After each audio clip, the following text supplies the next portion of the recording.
வணக்கம். நாம் இந்த பதிவில் ஃபஸ்ட் ஸ்டாண்டர்ட்லேருந்து தேர்ட் ஸ்டாண்டர்ட் வரைக்கும் இருக்கிற இவிஎஸ்சில் இருக்கிற முக்கியமான குறிப்புகள் தான் பார்க்க போகிறோம். டீச்சர்ஸாக படிக்கிற நீங்கள் அதில் இருக்கிற ஒவ்வொரு தகவலையும் கண்டிப்பாக தெரிஞ்சிருக்கணும். நீங்கள் இந்த புக்கை படிச்சிருக்கீங்களா அப்படின்னு செக் பண்ணுறதுக்காக தான் கேள்வி கேட்பாங்க. அந்த கேள்வியை நீங்கள் ஆன்சர் பண்ணணும் அப்படின்னா முக்கியமான தகவலை தெரிஞ்சு வச்சுக்கோங்க. அந்த மாதிரி முக்கியமான தகவல் தான் இதில் இடம்பெறும்.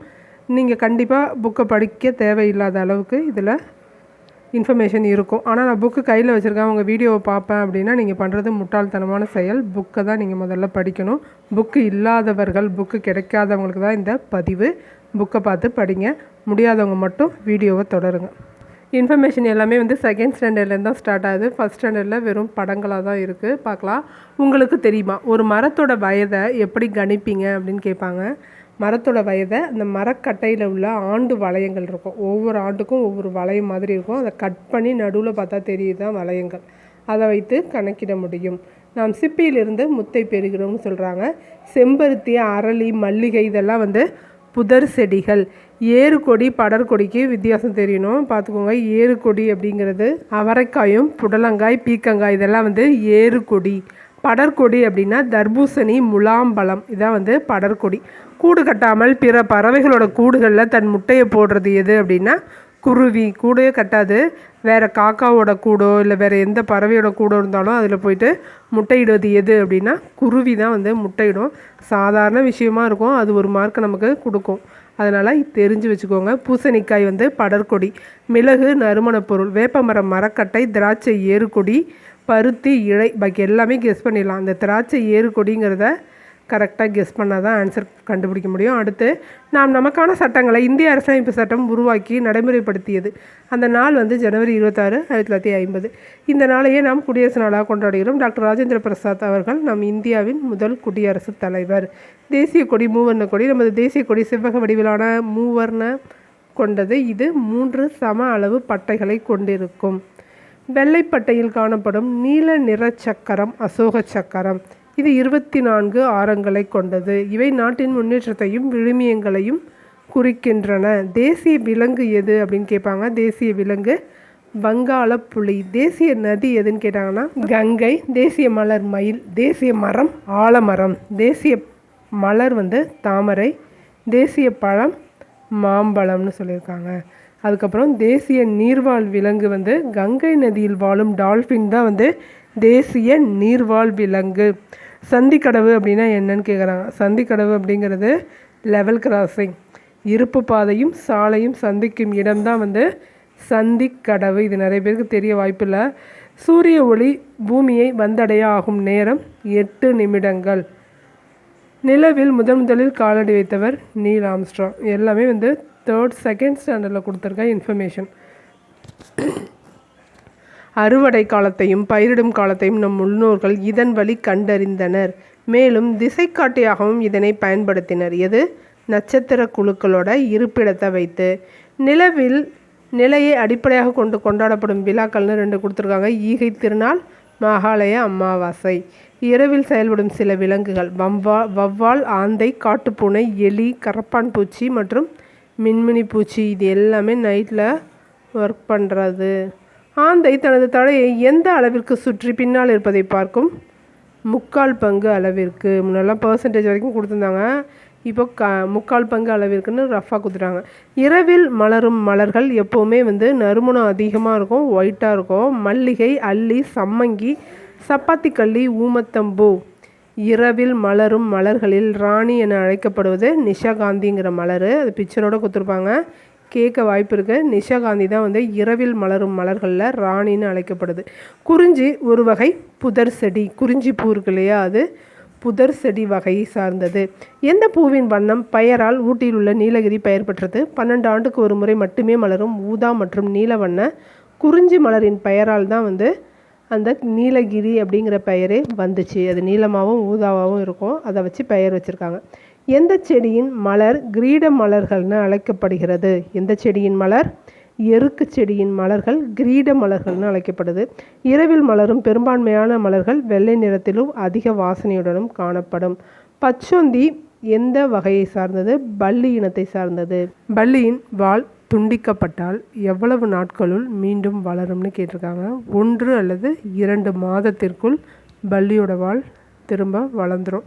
சிலந்தி பூச்சி வகையை சார்ந்தது அன்று, ஏனெனில் அதற்கு 8 கால்கள் உள்ளது. சிலந்தி பூச்சி வகை அப்படின்னு ஒரு குழந்தை சொல்லுது அப்படின்னா அது குறைப்படம் பொதுமைப்படுத்தலாம், மிகைப்பட பொதுமைப்படுத்தலாம்னு சொல்லுங்கள்.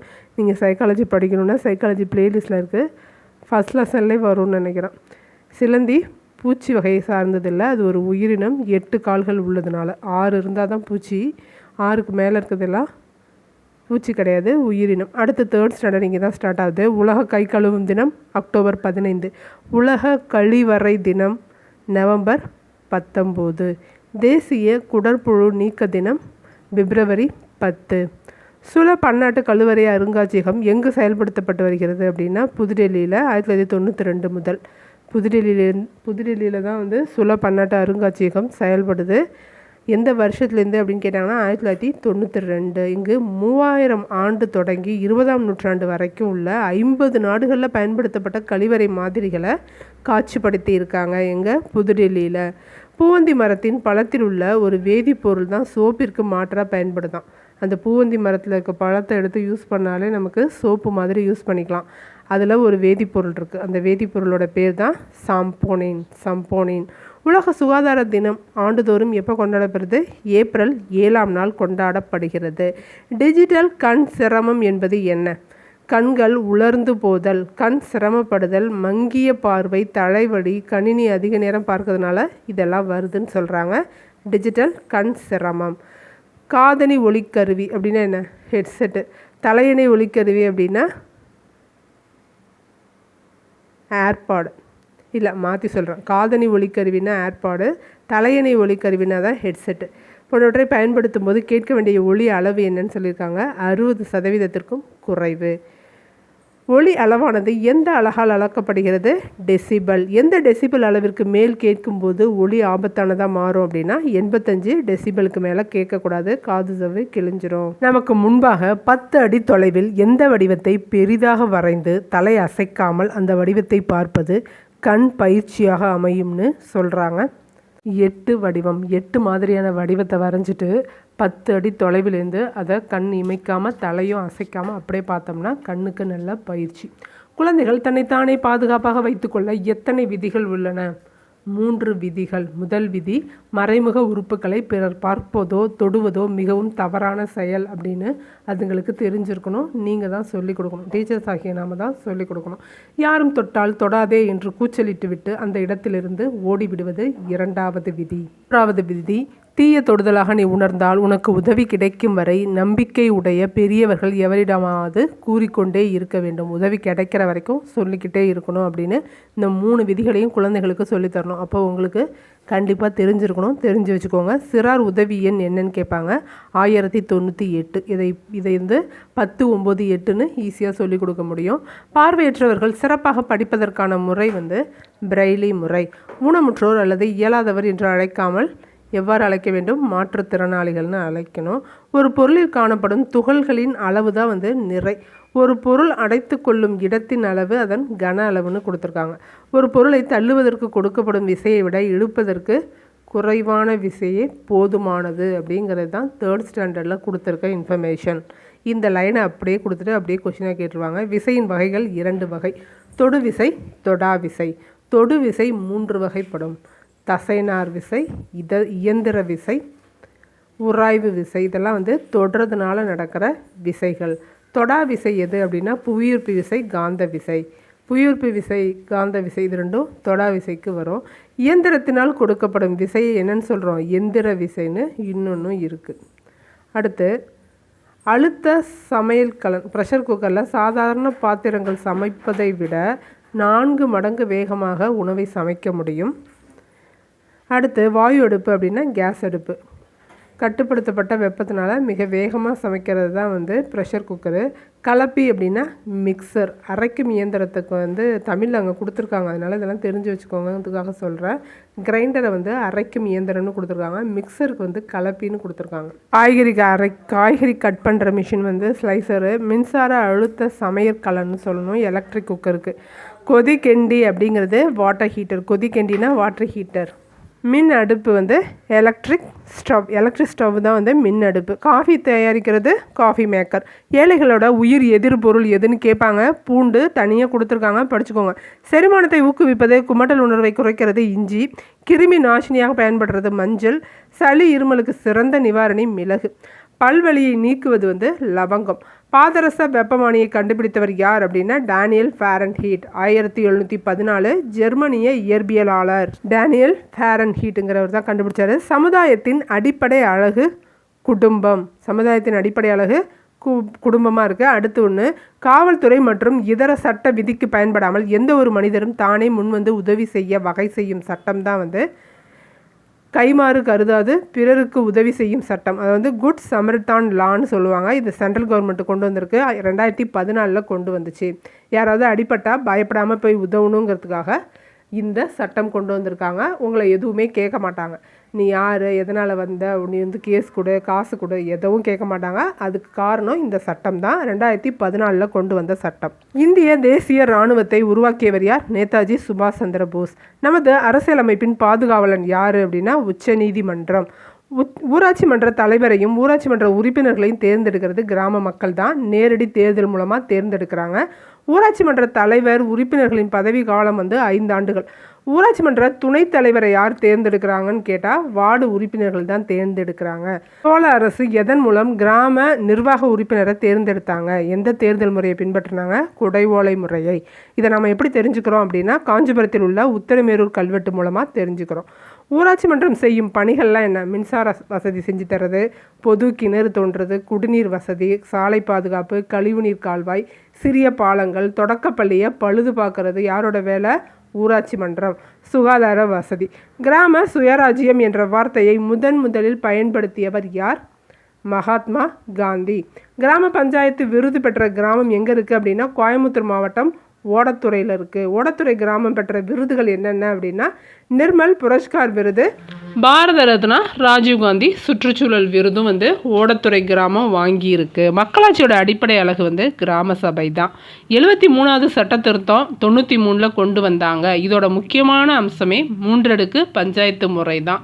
கிராம ஊராட்சி வந்து 500 இல்லைன்னா 500க்கும் மேற்பட்டதாக இருக்கணும். நான் 3 அடுக்கு அப்படின்னு சொன்னேன் இல்லையா? மாவட்ட அளவில் மாவட்ட ஊராட்சி, வட்டார அளவில் ஊராட்சி ஒன்றியம். நல்லா ஞாபகம் வச்சுக்கோங்க, வட்டார அளவில் ஊராட்சி ஒன்றியம். இதை என்னன்னு சொல்லுவாங்க? பஞ்சாயத்து சமிதின்னு சொல்லுவாங்க. பஞ்சாயத்து சமிதி எந்த லெவலில் இருக்குன்னு கொஷின் கேட்டுருவான். ஜில்லா பரிஷத்துனா எந்த லெவலு? ஜில்லாங்கிறத வச்சு மாவட்டம்னு ஞாபகம் வச்சுக்கோங்க. ஓகேவா? ஊராட்சி ஒன்றியத்தை வந்து பஞ்சாயத்துன்னு சொல்லுவாங்க. அதை வச்சு ஞாபகம் வச்சுக்கலாம். அதே மாதிரி கிராம சபை கூட்டம் வந்து வருஷத்துக்கு 6 தடவை கூட்டணும். முன்னாடி 4 தடவைன்னு சொல்லியிருந்தாங்க. இப்போது 6 தடவை. ஜனவரி 26 குடியரசு தினம், மார்ச் 22 உலக தண்ணீர் தினம், மே 1 தொழிலாளர் தினம், ஆகஸ்ட் 15 அதே மாதிரி அக்டோபர் 2 காந்தி ஜெயந்தி, நவம்பர் 1 வந்து உள்ளாட்சி தினம். இதில் எந்த தினம்னு கூட கேட்க வாய்ப்பு இருக்குது. நிறைய தினங்கள் சொல்லிட்டேன். எல்லாத்தையும் ஒன்று விடாமல் படித்து வச்சுக்கோங்க. நகராட்சியோட மக்கள் தொகை எவ்வளோன்னு கேட்பாங்க. 5000 முதல் 30,000 வரைக்கும். நமது உடலில் தீப்பற்றினால் என்ன செய்யக்கூடாது? ஓடக்கூடாது. தீ விபத்து நடந்தால் அழைக்க வேண்டியது 101. சாலை போக்குவரத்து இல்லாத சாலையில் சாலை போக்குவரத்து வசதி, அதாவது சிக்னல் இல்லாத இடத்துல எப்படி கடக்கணும்னு கேட்டிருக்காங்க. முதலில் வலது பக்கம் பார்த்து, பிறகு இடது பக்கம் பார்த்து, பின்னர் மீண்டும் வலது பக்கம் பார்த்து தான் கடக்க வேண்டும். இந்த சென்டென்ஸை கரெக்டாக மாறாமல் சொல்கிறீங்களான்னு பார்ப்பாங்க. சென்னையில் போக்குவரத்து பூங்கா அமைந்துள்ள இடம் அண்ணா சதுக்கம். இதோட இந்த பதிவை முடிச்சுக்கலாம். இது 2nd 3rd இருக்க இன்ஃபர்மேஷன் தான் கொடுத்துட்ருக்கேன். இன்னும் பாதி இன்ஃபர்மேஷன் இருக்குது. 2வது 3வதுல இருக்கிற இவிஎஸ் பார்ட்டே, சயின்ஸு சோஷியல் ரெண்டுமே சேர்த்து தான் கொடுக்குறேன். அடுத்த பதிவில் முழுமையாக பார்க்கலாம். அடுத்த பதிவோட 2nd 3rd முடிஞ்சிடும். பேலன்ஸ் பதிவையும் கண்டிப்பாக கொடுத்துட்றேன். சீக்கிரமாக கொடுக்க முயற்சி பண்ணுறேன். கமெண்ட்ஸில் போடுங்க அப்படின்னு சொல்லி கேட்ட எல்லாருக்குமே ரொம்ப நன்றி. நீங்கள் இவிஎஸ் போடுங்கன்னு சொன்ன பிறகு தான் நானே படிக்க ஆரம்பிச்சிருக்கேன். நிறைய படிச்சிருக்கேன். உங்களால் ரொம்ப தேங்க்ஸு. இப்போ நிறைய இன்ஃபர்மேஷன் வந்திருக்கு. பேலன்ஸையும் அடுத்த பதிவில் பார்க்கலாம். நன்றி, வணக்கம்.